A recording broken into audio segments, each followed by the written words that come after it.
So hello guys what's up, कैसे हो? सब कैसे चल रहा है पढ़ाई? I am Tamugna Ghosh. I am currently doing my MBBS at AIIMS new Delhi and this is the next video in my channel. तो इस वीडियो में I will be talking in details about biology. Biology में क्या क्या बुक्स करना है, आपको कैसे पढ़ना है, कौन से चैप्टर एनसीईआरटी से पढ़ना है, कौन से चैप्टर बाहर से पढ़ना है और कहाँ से क्वेश्चन सॉल्व करना है। So I will be sharing all my experiences that help me get all India rank third in the AIIMS entrance exam. और नीट में मेरा स्कोर था 680 और रैंक था 34, all India rank 34। It was in 2017 and right now I am in AIIMS Delhi.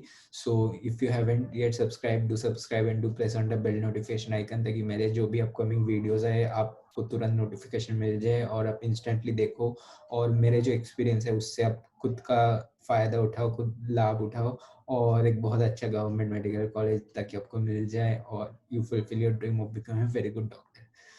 तो देखो biology जो है, एज यू ऑल नो कि वेटेज जो है वो 50% है। तो पेपर का 50% वेटेज बायोलॉजी, तो कितना मतलब इम्पोर्टेंट है in terms of the bulk of the marks, right? तो 360 में मतलब एक एवरेज बच्चा भी 360 में 340 ला सकता है बायोलॉजी में without too much hard work. जैसे फिजिक्स में 180 में 170 लाना इट्स रिलेटिवली डिफिकल्ट, क्योंकि फिजिक्स में क्या होता है, कंसेप्चुअल है, न्यूमेरिकल्स आता है, एक दो गलती तो वैसे ही हो जाता है। बट बायोलॉजी फैक्चुअल है मोस्टली, ठीक है? बायोलॉजी में तुम्हारे लेवल पे तो एटलीस्ट कंसेप्ट कुछ ज़्यादा है नहीं, ठीक है? मतलब तुम बोलोगे अरे जेनेटिक्स में कितने कंसेप्चुअल है, घंटा उतना कुछ कंसेप्ट है ही नहीं, ठीक है?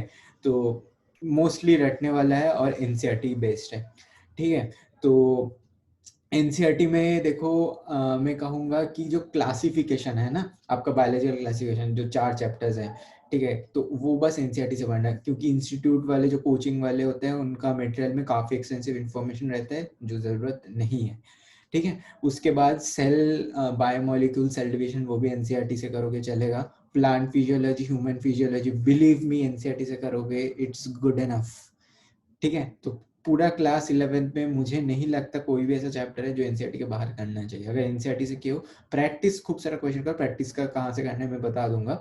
तो 11th पार्ट बस एनसीईआरटी से ही आप कर लो।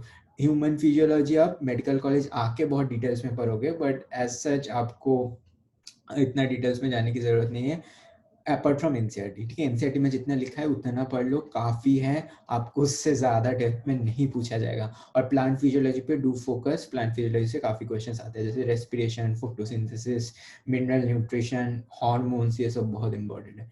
क्लास 12 में आते हैं तो रिप्रोडक्शन सोनली एनसीईआरटी से पढ़ो, जेनेटिक्स एनसीईआरटी के बाहर थोड़ा देख लेना, ठीक है? तो आपका ऑटोसोमल डोमिनेंस कौन कौन सा डिजीज है, ऑटोसोमल रिसेसिव कौन कौन सा डिजीज है, एक्स लिंक कौन कौन सा है, एक्स लिंक में भी रिसेसिव और डोमिनेंट दोनों होता है, ठीक है? तो जैसे हाइपरफॉस्फेटेमिया क्या होता है, मैं जस्ट तुम्हें वैसे एग्जांपल बता रहा हूँ, तो वो सब देख लेना, ठीक है? तो उसके बाद आपका आता है about the food production and biotech things, तो वो भी आप एनसीईआरटी से ही करना, बाहर से करने की कोई ज़रूरत नहीं है।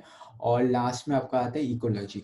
इकोलॉजी आप एनसीईआरटी पढ़ोगे और साथ साथ करंट अफेयर्स देख लोगे, जैसे आपका रिसेंट अर्थ समिट कहाँ पे हुआ था, क्या क्या नए प्रोटोकॉल्स आए रिगार्डिंग एनवायरनमेंट, ठीक है? तो वो सब आपको थोड़ा डिटेल्स में जानना है। और एक दो एनवायरनमेंट रिलेटेड अगर कोई बुक्स है तो उनका ऑथर कौन है, ये सब क्वेश्चन एक्चुअली पूछा गया है, तो ये आप देख लेना। तो अगर रफली स्पीकिंग एनसीईआरटी के बाहर अगर बायोलॉजी में कुछ पढ़ना है तो वो है आपका जेनेटिक्स और वो है आपका इकोलॉजी, बस ये दो चीज़, बाकी सब एनसीईआरटी से भरो। प्रैक्टिस देखो काफ़ी सारे बुक्स होते हैं, तो आप जैसे एमटीजी फिंगर टिप्स मुझे काफ़ी सही लगता है, तो डिस्क्रिप्शन देख लेना, I have given you the Amazon link, तो आप वहाँ से खरीदना चाहते हो तो खरीद सकते हो। और यार एक और मिसकंसेप्शन मैं आपका दूर करना चाहता हूँ कि कृपया ट्रूमैन मत पढ़िए, कैम्बल मत पढ़ो, अनलेस एंड अनटिल आपका बायोलॉजी में आप बहुत नॉलेज गेन करना चाहते हो, आप बायो ओलंपियाड दे रहे हो वगैरह वगैरह, उसके लिए पढ़ो, it's okay. But if your purpose is NEET, NEET के लिए तो मत ही पढ़ो। मैं खुद नहीं पढ़ा था, ठीक है? 11th 12th में मैं खुद नहीं पढ़ा था, मैं जब एम्स के लिए प्रिपेयर कर रहा था मैं खुद वो सब नहीं पढ़ा था, I focus mainly on NCERT और मैं अपने कोचिंग इंस्टीट्यूट का मटेरियल्स यूज़ किया था फॉर जेनेटिक्स एंड इकोलॉजी। बस मैं इतना ही करके गया और मेरे एम्स में ऑल इंडिया रैंक थर्ड आया है, मैं एम्स दिल्ली का स्टूडेंट हूँ, ठीक है?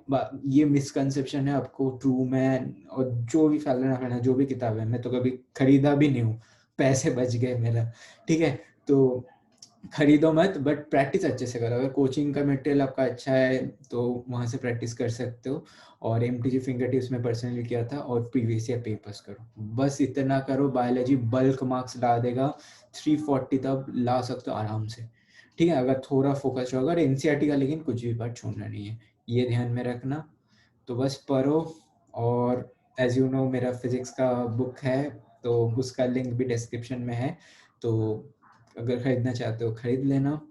और MCF ऐप आप डाउनलोड कर सकते हो। I am cofounder of MCF। MCF is my classroom foundation, तो उसमें you get to practise a lot of questions for free, ठीक है। कोई भी सब्सक्रिप्शन, कोई भी चार्जेस कुछ नहीं है, फ्री है।